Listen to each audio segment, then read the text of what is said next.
Welcome to the SAP HANA Academy. My name's Bob, and in this series of videos we'll be looking at SAP Leonardo Internet of Things. In this video series we'll be looking at using the MQTT protocol with Gateway Cloud. And in this fourth and final video of this mini-series we'll be looking at how to load data using the PAHO MQTT client to our IoT service. In the previous few videos, we looked at using the IoT service cockpit within the SAP Cloud Platform, and we created a device which we want to send some data to. We want to send some IoT data to it. In order to simulate sending data, we're using a PAHO client, and in the previous video to this one, we looked at setting up security and connecting to our IoT service from this IoT client, let's say. Because we don't have an IoT device, it's hard to show that via a video. So we're going to use this client to send data to our IoT service. We've connected, we know that there's no issue, so now we want to send that data. So how do we do it? Well, what we need to do is set up what's called the publication part of our client or our connection. So what we need to do is, within the publication section, we need to do some setup. So what we need to do is specify the word measures, because essentially we want to load to our two capabilities. So if we look at it within the device, if I go back to my device, we have a device called GH Soil device, which has a sensor. Within the sensor, we have a sensor type which has two measures. Essentially, we want to load to these two measures. So we've got multiple measures. In this example, we've got two. So what we need to do is we need to specify the alternate ID of our individual device. So if I go back to my device, we'll select the alternate ID here of that device, and here within measures we'll put / and we'll put in the alternate ID of our device here. We don't need to change anything else, but what we need to do is specify some code here to determine the actual IDs of our capabilities. So I've got some code here to do this, and what I'll do is I'll paste this into Notepad just to make it clear. As always, all this code is available in GitHub, but there'll of course be a description.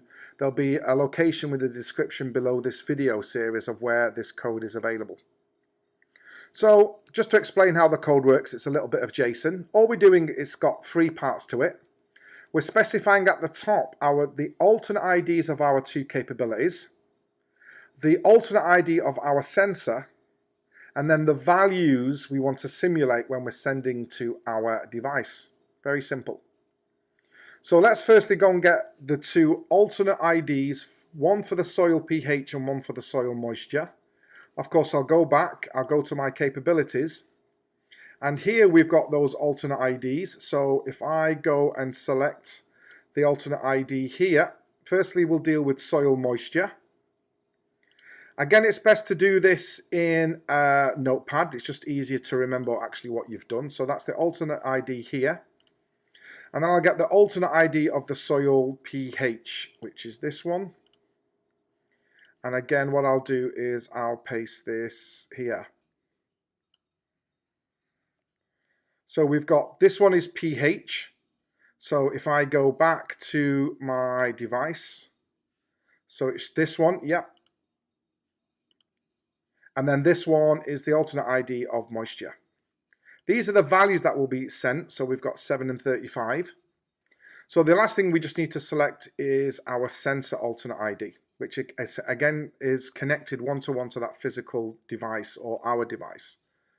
So if I go back, I'm going to go back to my sensors. We've only got one, so it's quite straightforward. And what I'll do is I'll select the alternate ID of that sensor. I'll paste it here. So then we've got our code.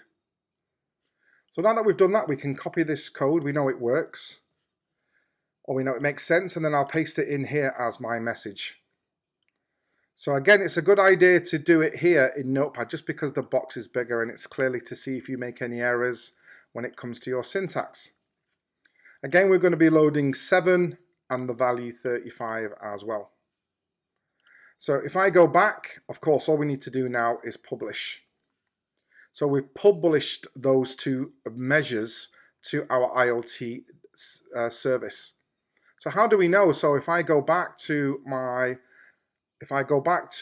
list of devices, of course we can check this within data visualization. So if I select my device, in the second tab we've got data visualization.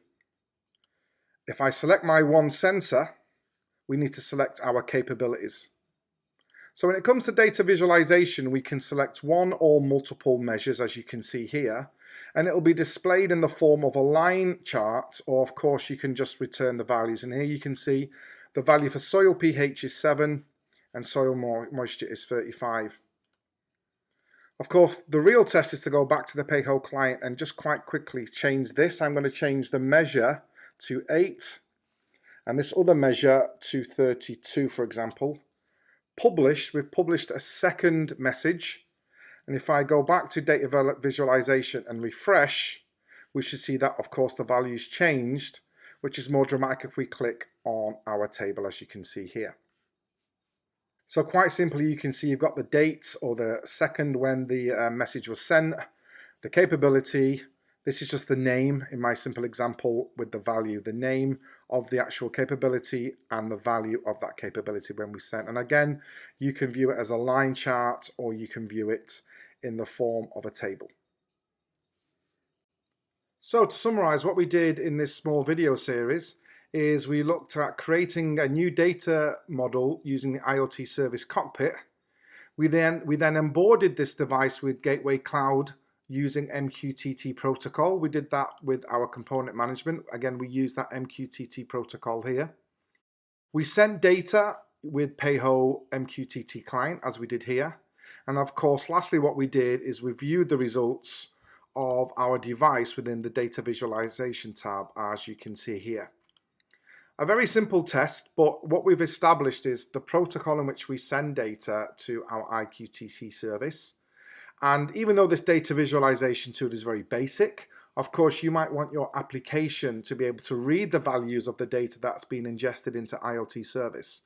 And so in a future video series, we'll look at that using the REST protocol.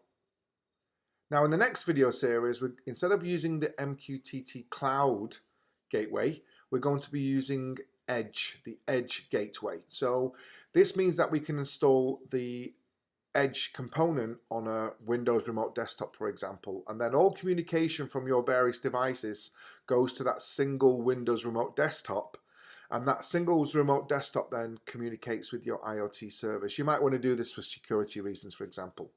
We'll look at how that works and how to install it in the next video series.